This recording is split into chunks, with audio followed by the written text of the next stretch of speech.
Hello all, welcome to Amigos IAS Academy. In today's video, we shall dive deep into the topic of pocket veto. This topic is important with respect to the recent judgment given by Supreme Court where it imposed timelines for President and Governor with regards to assenting of the bills. The power used by Supreme Court is under Article 142. So in this video, we shall discuss what are the powers of Supreme Court under Article 142, what are the powers of President under Article 143, what are the articles which are invoked by President in the recent President reference to Supreme Court, and what is the impact of the whole issue on the present governance system. So this is the MCQ of the day. We will solve this MCQ at the end of the video.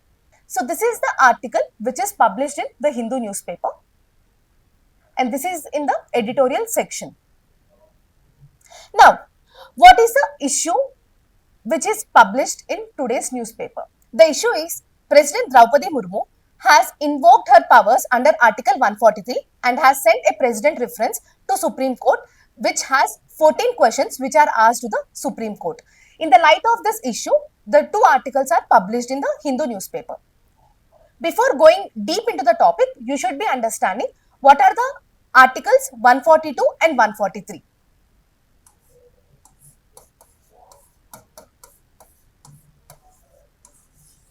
Under Article 142, this is the plenary power of your Supreme Court, where Supreme Court can pass any order, any decree which gives complete justice to the parties. So, this gives complete justice to the parties. Now, what about Article 143?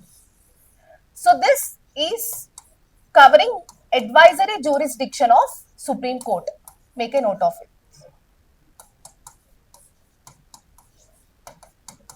So, Article 142 is plenary power of Supreme Court to ensure complete justice is being given to the parties, whereas Article 143 is part of advisory jurisdiction of Supreme Court. Under Article 143, President can ask any question to Supreme Court, and that too there are two parts under your Article 143. First part is President can refer any question which is of public importance to your Supreme Court. And second is President can refer any question and or any dispute which is arising out of any pre-constitutional treaty or agreement. So regarding any pre-constitutional treaty or agreement.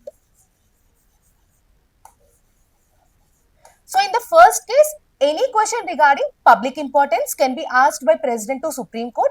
In the second case, any dispute regarding pre-constitutional treaty or agreement can be asked. In the first case, Supreme Court may or may not give advice, may or may not give the response to President. But in the second case, that is the dispute regarding pre-constitutional treaty or agreement, the Supreme Court must, means it should give response to your President. So here it is may or may not, but here it is compulsorily the Supreme Court has to give response to your President. And in both the cases, the advice which is given by Supreme Court to President is not binding on President. It is just a advice which is given by Supreme Court to your President. So this is the article which is invoked by Draupadi Murmu in recent times. So please make a note of Article 143. There are two provisions. First is regarding question regarding public importance, and the second is question regarding any dispute which is arising out of your pre-constitutional treaty or agreement. And in both the cases, any advice which is given by Supreme Court to President is just an advice, and it is covered under your advisory jurisdiction of Supreme Court. I think you understand what is the difference between Article 142 and Article 143.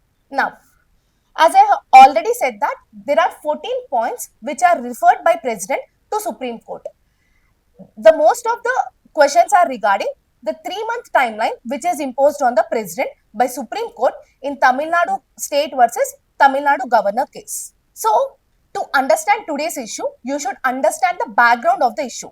The background of the issue started in the state of Tamil Nadu, where the governor of Tamil Nadu didn't give assent to the bills which are passed by State Legislative Assembly of Tamil Nadu. So that's where the issue started. So the governor of Tamil Nadu didn't give assent to 12 bills which are passed by State Legislative Assembly. Out of these 12 bills, 2 bills were sent for consideration of President and remaining 10 bills were not given any assent. The state government of Tamil Nadu has introduced these 10 bills again in the State Legislative Assembly. The State Legislative Assembly again passed these 10 bills and these 10 bills are again sent for the assent of the governor. Now this time the governor, instead of giving his assent, he reserved these 10 bills for the consideration of President. So there is a huge delay in giving assent to the 12 bills which are passed by State Legislative Assembly. So this is the major issue and this issue was sent to the Supreme Court, where Supreme Court, while hearing to this case, gave assent to all the bills. The assent should be given by President or Governor. But as they are not giving any assent to these bills, Supreme Court, by using its power under Article 142, gave the assent to these bills. So this is the issue covering the Tamil Nadu politics. Now, what are the articles which are invoked by President in the presidential reference that is sent to the Supreme Court? The first article is Article 200, which outlines governor's power regarding bills passed by the state legislature. So, under Article 200, the governor has 3 options in front of him. First is to give assent to the bill, second is to withhold the assent of the bill, and third is to send the bill to the consideration of the president. And there are 2 provisos under your Article 200. What is the first proviso? The proviso of 1 is the governor can send the bill back to the consideration of the State Legislative Assembly. So that is your first proviso. And second proviso is that any bill which is passed by State Legislative Assembly, if that is taking away the powers of the High Court, that must be sent for the consideration of the President. So these are the 5 things which are present before governor when any bill is being given for his assent. So first is to give assent to the bill, second is to withhold the assent to the bill, and third one is to send the bill for the reconsideration of the President, and first proviso is to send the bill for reconsideration of the State Legislative Assembly, and second proviso is any bill which takes away the powers of High Court should be sent for consideration of your President. So these are the 5 mechanisms which are present before governor under your Article 200. Now what is Article 201? Article 201 outlines President power to give bills which are reserved by governor. So under Article 200, we said that governor can reserve few bills for consideration of President.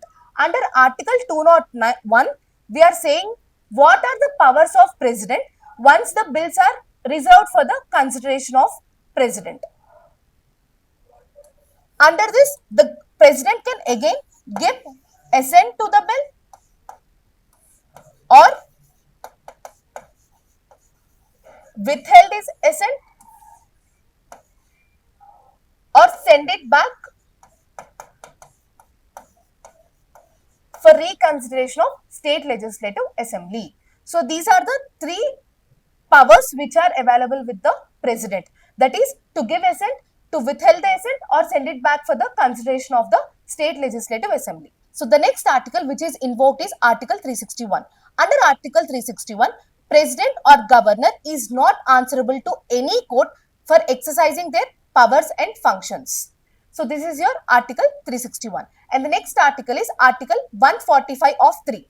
Under Article 145 of 3, minimum 5 judges are required to hear any case where there is a question of law. So any case which is having substantial question of law or any question which is put before by Supreme Court by President under Article 143.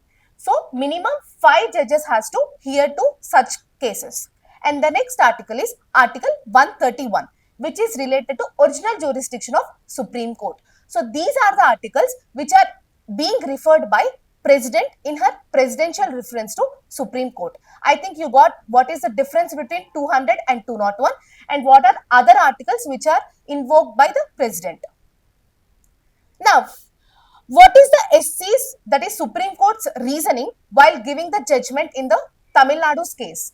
The Supreme Court has clearly said that the 3 months timeline which is being imposed by Supreme Court is not as per its will, but it is following the official memorandums which are given by Ministry of Home Affairs. So Ministry of Home Affairs has given 2 official memorandums in 2016 which did put a timeline for president. That too 3 months of timeline is given to president to give assent to all the bills. So this is actually introduced by whom? Ministry of Home Affairs. So what did Supreme Court say? We are taking the same timeline which the government has mentioned under 2 memorandums, that too passed in 2016. So we are taking the guidelines from government itself. So that is the reasoning which is given by the Supreme Court while giving the three months timeline in this case. So this is the issue which is covered in today's article. Now, while studying any polity related question, please make a note of what are the previous judgments given by the Supreme Court. So the previous judgments or observations which Supreme Court made with respect to Article 200 or 201 are discussed here.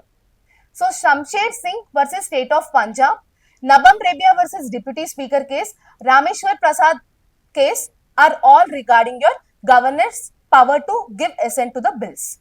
And not just the famous cases, but any recommendations which are given by commissions is also important. While reading polity, you will come across majorly 2 commissions, Sarkaria Commission and Punchi Commission, with respect to center and state relations. So the recommendations by Sarkaria and Punchi commissions are also important. The Sarkaria and Punchi commission has called for expediency in the disposal of references made by governor and president under Article 200. So this is also, this is not 20, this is Article 200. So this is also very important. So make a note of these 3 case laws, and that too recommendation of Sarkaria and Punchi, which said that any references which are made by governor to president under Article 200 shall be moved fast. So coming to MCQ of the day, consider the following statements regarding assenting powers of the governor. The first statement is, the governor can reserve certain bills passed by the state legislature for the consideration of president. The president is bound to give assent to a bill reserved by the governor. Third statement, the governor can withhold assent to a bill, give assent or return it to the consideration. Which of the above statement is or are correct? Options 1 and 2 only, B 2 and 3 only, C 1 and 3 only, D 1, 2, 3. First statement, governor can reserve certain bills passed by the state legislature for the consideration of president. This is discussed under your Article 200. What did we discuss? The governor can give assent to the bill, withhold the assent to the bill, or reserve the bill for the consideration of the president. So the first statement is correct. The president is bound to give assent to a bill reserved by the governor. Under Article 201, what did we discuss? If any bill is being reserved for the president, again the president has 3 options. The first option is give the assent or withhold the assent or send it back. So if you observe, the statement 2 is not correct. That is, it is wrong. The president has 3 options but not to give assent. So this is wrong. The governor can withhold assent to a bill, give assent or return it to the consideration. So this is also correct. So the correct option is 1 and 3, that is option C. So the mains practice question is, the governor's discretionary powers must operate within constitutional limits. Explain the scope and misuse of discretionary powers vested in governor. Evaluate the impact of the recent Supreme Court ruling in addressing such misuse. So please do write this question. That's all for today's video. We shall meet in tomorrow's video with a new topic. Till then, happy learning.